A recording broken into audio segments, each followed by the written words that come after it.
una crack. Con un gran aplauso, quiero que recibamos a Rafaela Pimenta. Y a Fernando Palomo, por supuesto.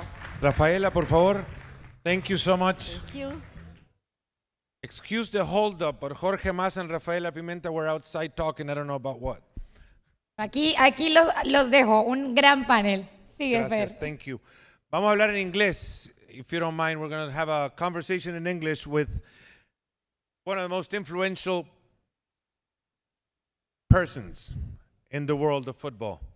And I'm going to leave aside the fact that she's a woman, because we can all see she's a woman. And most people call her the most influential woman in the world of football. But let's just call her most influential people in the world of football, without distinction. That's very kind. I would challenge that, but thank you. Well, Rafaela, when you talk, the transfer market listens. I don't know if it stops or not, but it listens. And that's some power. It is. I don't know if they listen because they wanna. They question if I can say something that makes sense because I'm a woman, or if they listen because they're really listening.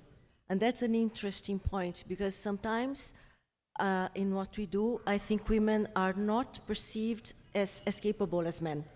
I think we need to do much more than men still today to be perceived as capable or to be given the same chance that men are. And that's still something we need to build when it's about football.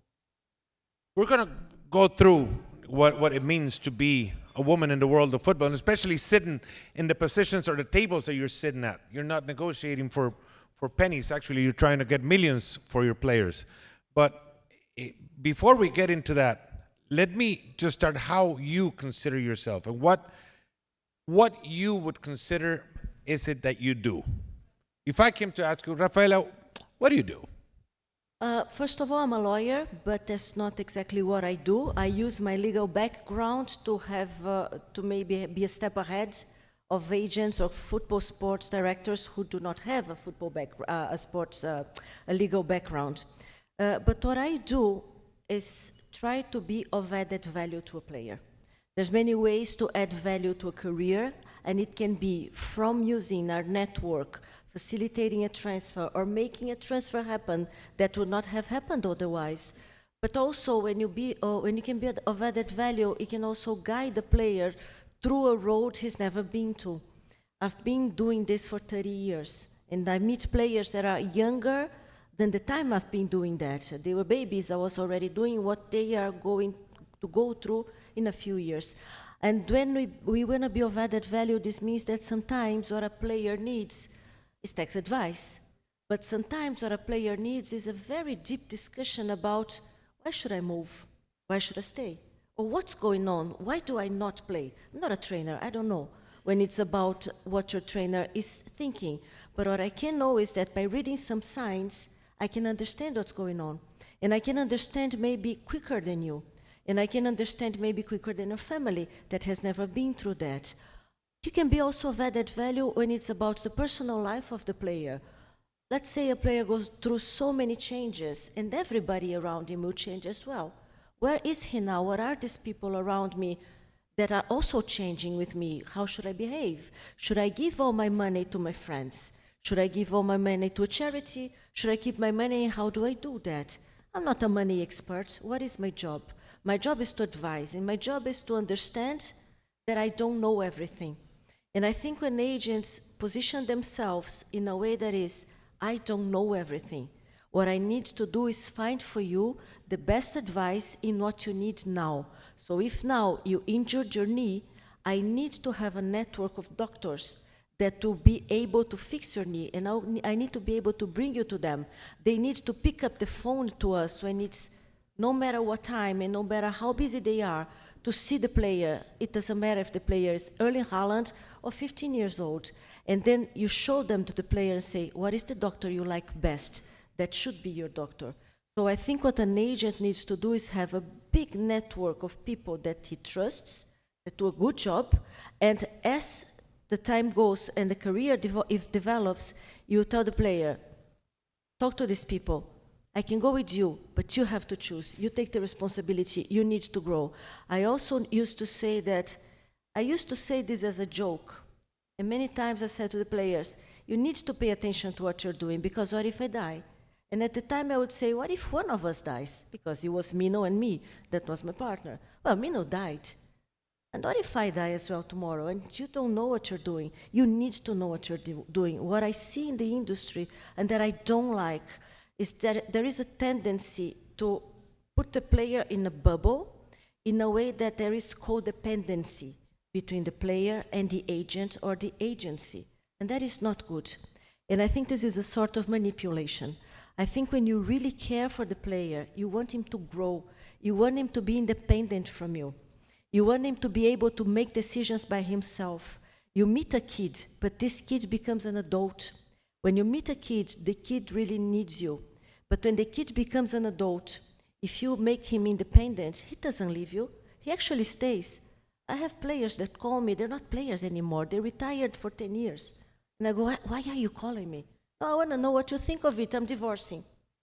That's super. I do the divorce as well. And that's super cool, because it means that we mean something that goes beyond, I depend on you. You're my friend, I care for you. And that's what I think should be the ultimate goal of what we do. And that's very different from saying, I'll do your groceries, and I'll also take care of I'll wash your car, and I will also take care of your money, because then I do it all. And you depend on me, you need me all the time. That's not okay. And that's what I don't like in the industry. And one of the reasons I'm here, I go to everything people invite me to. And I go because I want to talk to you. I want to talk to people that want to be in this universe of football. Because I want everybody to reposition the idea of an agent. An agent is not the center of it. It's not about us. It's about them. We're backstage. And if we take the role of being backstage and we understand that they need to shine and we are a support system, we'll be addressing this job in the right way. And I don't think it's being addressed in the right way today. And I think that's one of the reasons why so many people today challenge the role of an agent. This needs to be reviewed, and this needs to be put in a different perspective, in a perspective that brings a bigger level of responsibility, liability, but also discretion to what we do. It's fascinating that you go into that topic immediately and right off the top of the conversation, because I talk a lot. Don't stop me. I do talk a lot, friends say too, but it's your time to talk today. Because the profession, the agent in the world of football is seen, it's like we demonize the position. Agent is not a really good word when it comes to discussing a player's future or discussing transfer negotiations. You always talk about the agent as being the black sheep in the whole thing. It's funny because Mino used to introduce me whenever we would go somewhere, he would say, that's the lawyer, because he thought it was so much more noble than being the agent. I have to say that Mino, for example, spent his whole life being ashamed of being called an agent because exactly of that, because there's this aura of, these are the horrible people. First of all, I think if we would be so horrible, we would not be here, because this is an industry as much as any other, it's capitalism. If you're not needed, you disappear. It's like, okay, nobody uses you, you disappear. So I know players like us and they want to be with us and they really need us, not because they're not strong or intelligent. Of course they are, but they're just not, it's not their job. I was on a call before we came here today where I was saying to the player, if you put me on the field and you ask me to play, for sure you're going to lose, because I'm not able to play football. As much as I don't expect a player to be able to negotiate. Each one has its role, each one has its job. That's fair enough. What I think there's a mix of manipulation of public opinion, that is for sure, and in a sort of manipulation where it makes sense for many people that agents are demonized, some governing bodies that really would have a ball if agents would disappear, because if we disappear, what is the next step? Salary caps, infinite competitions. You know that there's a case now started a week ago from the PFA, the Players Association of England. We're supporting them all the way, and what is the case? The case is a court case against FIFA because of the sports calendar. And what is the case about? The case is about the fact that competitions multiply themselves on an amount that we're starting to ask ourselves, do you think players are robots? How much do you think they can play? How many games can they play? But this is all about the FIFA World Club Cup from next year. This is actually, the case is not exactly about that. The case is about limits. What is the limit? Because today with this facilitation of content creation, this broadcasting, everything became so much easier that everybody wants to create a competition. And now with the Super League that has been allowed by the European courts, it's a matter of time there will be more competitions. Where are we going with that? So you mean agents are a voice for football players? I am sure they are. I am sure they are. I am sure they are needed. But I also think we need self-criticism, and we need to redefine what we do. And we need to understand better where we're going from here. But so I think there's a mix of people that want us to look bad. There's also some people in my profession that are doing their best for us to look very bad. They really do a good job, because they're horrible people. And we need to get rid of them. We need to really find solutions for that. So I'm not saying everything is perfect, but also in club universe, not everything is perfect. Because the amount of sports directors that I meet that are unbelievably corrupt, dirty, pedophiles, that's everything. So there's everything everywhere. We just need to pay attention to not demonize something that maybe is not 100% bad. And that the truth is in the middle for sure. FIFA has installed in the last couple of years a particular set of rules governing or controlling, regulating the agency world or the agent's world and their role in the world of football. How far have they gone in actually limiting the role of agents to favor the dominant position of the institutions? Well, they've gone so far that the regulations were issued in October, and when it was April, they were suspended because almost every court case against them was won, and they had to put the regulations to rest because, of course, when 8 out of 10 judges are already on what is technically called preliminary measure, which is the first moment that you talk to the judge, he already says, suspend the regulations. After losing so many times, and especially after losing on a definite way in the Premier in England, to kill it. They had to say, oh, stop it, let's back off. But the fact that they back off doesn't mean they gave up on that. That means that maybe they will rebuild it and try to come with the new set of rules that maybe then we'll have to go to court all over again. But to answer to your question, how far did they go? They went too far. The reason they went too far is the consequence of it. Every judge saying, this cannot be, this is absurd.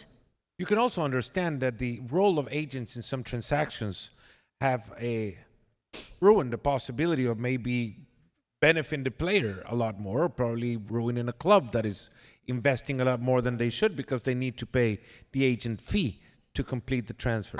I don't agree with you, because if I would say that that the role of the agent ruined something, I haven't seen it. At least one thing I can say for my company, I don't think we ruined anything, ever.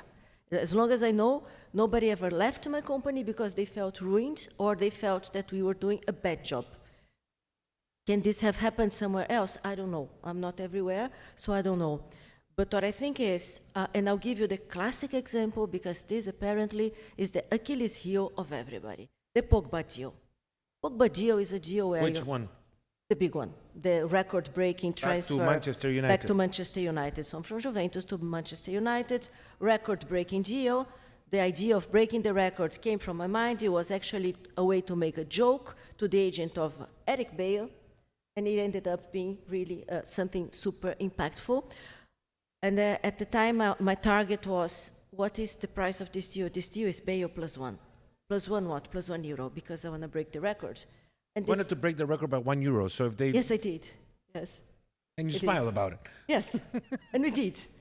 But this is Barnett we're talking about. Yes, yes, it is. You wanted to ruin not the deal because the deal had been done. I just wanted to be able to say to him, you're super agent, but I did a bigger deal. That's what I wanted to do. By €1. By €1. But then, to take it from a serious side, you had on one side of the deal the CEO of Manchester United, who used to be a banker. He was a high-end banker. He's the CEO of Manchester United, which is one of the biggest clubs of the world. I mean to say, super prepared. The other side, you had somebody that has a degree in Oxford, and that is the owner of Juventus, Fiat, and Ferrari. So I assume kind of smart people, sort of intelligent, no? I also have to tell you, I don't have a gun, and I didn't put one in their heads. So I do think that when we made the deal, they agreed. They paid whatever they wanted to pay. 110 million. Yes, and they kept talking to us after that, because we say in Brazil, it's easy to make one deal, it's difficult to make two. I work with them until today, and when it's Christmas, I call them and they call me. So I think it was not horrible for them. I think everybody was happy, that's what I mean. So I think it's a bit of a, I don't know if that's a word, demagogy, and it's a bit of a way of seeing it that is, okay, you're not happy. Who are you to not be happy? Are you the owner of one of the clubs? No. Are you the player? No. Do I get along with the player? My son. So I also think he's quite happy with that. So who's not happy about it? FIFA? Why? Because they think the commission was too high? Is it possible that the one that paid the commission doesn't think that? Football is flowing out of the football system. Now, I'd like to know from FIFA, when they do the World Cup, and they pay 30% commission to the ones bringing the sponsors to the cup, why are they paying 30% commission to them? And then this is not a problem, that money is going out of football. When I pay salaries to the player, but he needs to reinvest in the club. When a club owner takes dividends from the club, that's not okay. So I don't think this stands. There's something else. You're tough. Thank you. So you studied law, right? How did you get into football? By accident. Don't we all, right? We all get out of football by accident. I got into football by accident. Yes, I had a boyfriend at the time, actually my husband today, and we were fresh out of university, and he wanted to work with football, and he actually did. And but we were just starting. We were, I don't know, I was 3 years out of law school. This is in Brazil. That's in Brazil, yes. And then he says to me, got a client and it's big, and let's do it together. Let's go meet him and we'll do something. The client was Rivaldo, maybe you remember, the Golden Ball winner, Cesar Sampaio, and they had teamed up with an European agent. The agent was called Mino Raiola. And then I went to this meeting in São Paulo, and that's where I'm from, and we go to this meeting, and Mino is there, and guy's looking at me, smoking like a chimney, the watch big like this. I go there, he starts asking, what is the law, how does it work? It was a moment of change in Brazil. There was something called Lei Pelé, was a new law, and that was changing everything. So they wanted to know how to set up a club and buy players. It was, let's say, the prehistoric time of a TPO, yeah? That is basically, for many years, how Brazil moved forward in terms of football. And I go there, and Mino was there, and he was asking questions, and he knew so much, and he knew so much more than me.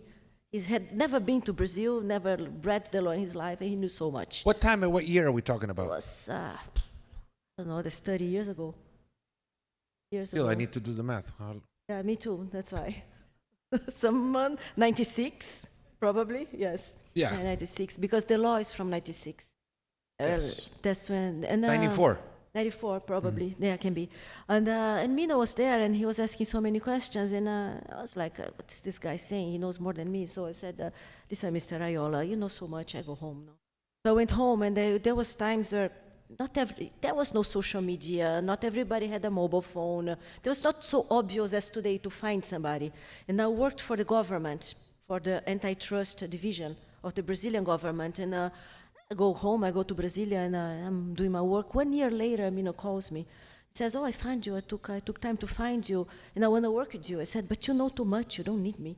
And So Mino Raiola back then found you a year after. yes, almost met a him. year after, yes. And he said, "No, but I like you because you're the only one that says no to me. Everybody says yes to me because they want my money." And I said, "Yeah, I say no to you because you have really stupid ideas." No, and I think it was super stupid. And I'm like, "Okay, now that's not the law." Okay, that was a trigger for him. He really liked me for that. I was okay. I said, do something together.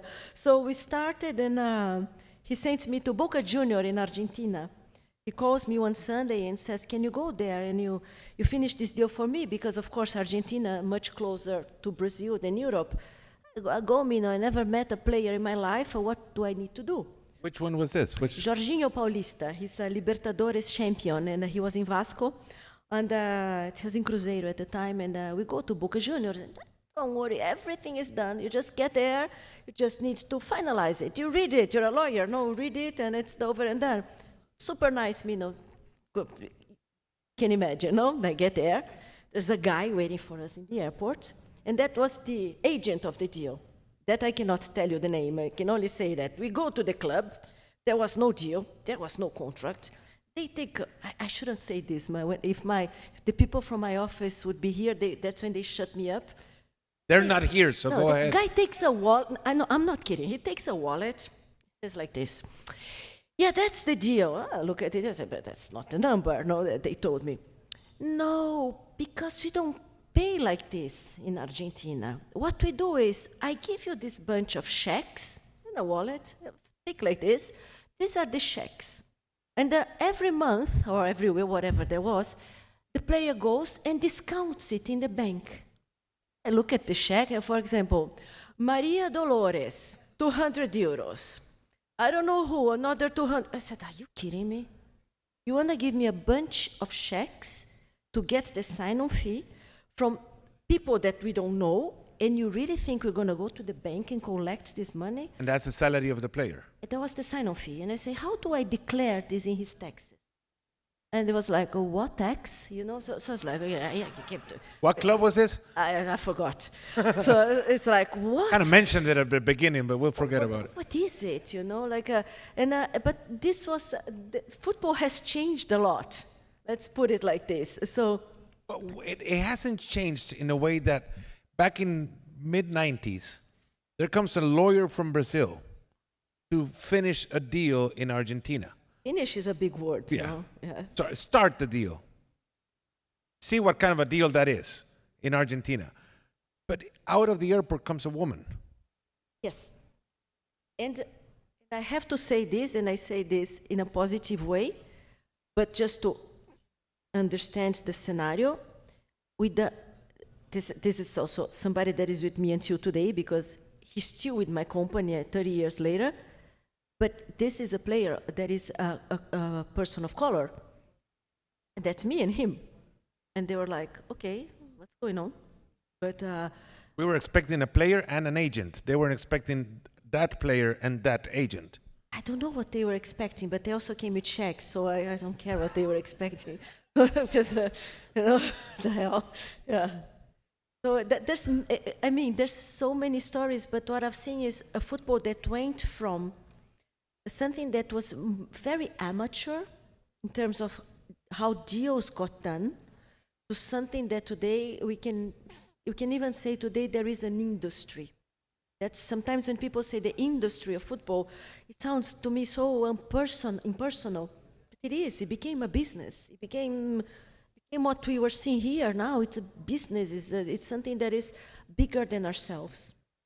And that's why I say there's no space anymore for the one-man show agent. This is the time of agencies. This is the time where we need to be professional, be serious. We need to follow the rules. We need to know what we're doing, because this became so big. When there was Raul was here, he was just the new sports director of Inter Miami, and I mean, this is for sure one of the best directors that ever existed in football. I met Raul when we were bringing Zlatan to Barcelona. And I remember Raúl receiving me in Barcelona and saying, "Hi, Rafaela," because he talks like this, and you get to know him. "Hi, Rafaela," and this is the lawyer. You sit down with him, but it's like this in Barcelona. From the moment we start reading the contract, we don't get out of the room before we finish. Because of the media, the attention, and the noise, and everything. I can understand. Blame it on us all the time. But at the time, it was possible to go all this way down the road where you get to the office of a club without even seeing the contract. And you would discuss it there. Of course, it was very tough on us because, for example, there were moments like that case in Barcelona where the player was already in the locker room with his socks on. He had his socks on. The mini stadium of Barcelona already full, people to receive him, and people coming and going from the law office saying, "Is it done? Is it done?" And it wasn't done? Of course not. Everything takes time with us. It has to take time, no? So, but today it's inconceivable. You don't get to a club the day of the signature with the player to then read the contract. And that happened to you many times, I'm sure. More than I wish, because that's also the mentality of Mr. Raiola. No, let's go there and then we see. So, but of course today it's impossible. It's inconceivable. Today we get it before. We had the employment lawyer read it. We have the tax lawyer read it. We have the mother read it. We have everybody read it before we go to the club. It changed. How many times did you go back to Mr. Raiola and say, "Mino, what the Actually, you haven't done anything here"? Never. Because Mino did what was his job. Mino's job was not the same as mine. Mino was the good guy, I was the bad guy. And that's different. That's not the same job. Because Mino would say yes to get the deal done, and then he knew that the deal was not done. But then I learned it from him, and it became a way of doing the job. So he worked for us until everybody understood what we were doing, but it took people a while, a good while, to understand it. So that played well for us. I read a couple of interviews and passages and things on Mr. Raiola too, and I came to realize that this city actually was very special to him. Yes. Miami. And here we are. I'm sorry I brought that up, but I thought I did just because I wanted to bridge to the next part. He's been gone and left us about 2 years ago. Almost 3. And you take over right away. How would you describe the transition? First of all, yes, this city has always been very special to Mino. My parents live here, so we come here. I come here very often, and he used to come here very often. First time I met Mino, he had never been to the States. And it is a parenthesis, yes, just a quick one. And What? I'm sorry? There's just a parenthesis, it has nothing to do with this. And I gave a ticket to Mino to come to Miami because I was like, it's not possible that you're so international and you've never been to the United States and you've never been to Miami. So I gave him a ticket for his birthday one time. He gave it back because he said, I'll never set foot in that place. I said, sorry, you should go. And then he came, and the first time he came, I brought him to the Cheesecake Factory to have an idea of the American way of doing things. Of course. And Our national food. yeah, kind of Coke here. And he was talking to my parents, and the people do come and take the Coke away and change and bring it back. And after 3 Cokes, he was like, listen, next time this waiter takes my Coke away, I'll have a fight because I'm sure they'll put 4 or 5 Cokes in the bill. I was like, Mino, it's free refill. They're not going to charge you. They don't charge you, yes. That's how it started. And Mino fell in love with Miami. And the reason Of course, you get free Coke. Who wouldn't love of course, and, exactly. The reason we liked it so much, is because there was no football in Miami.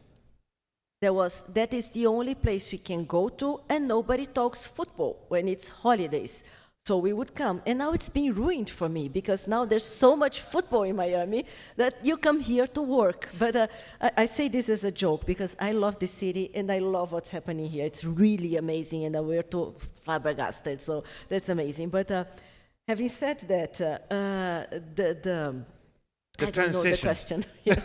The transition to you taking over the... Yeah, no, the transition. Well, it's. It must have been a very unsettling He was very sad, actually. Mino got sick and passed in the space of 4 months. So he went from being he was not well, but we didn't know he was sick. But let's say the perception of being completely well to really not being there was 4 months. And then, and of course, we were not ready for that. We didn't have time to prepare, and we were all, especially in this case, I'm talking about myself, so hugely involved with his, let's say, medical needs, that there was no time also to prepare company needs.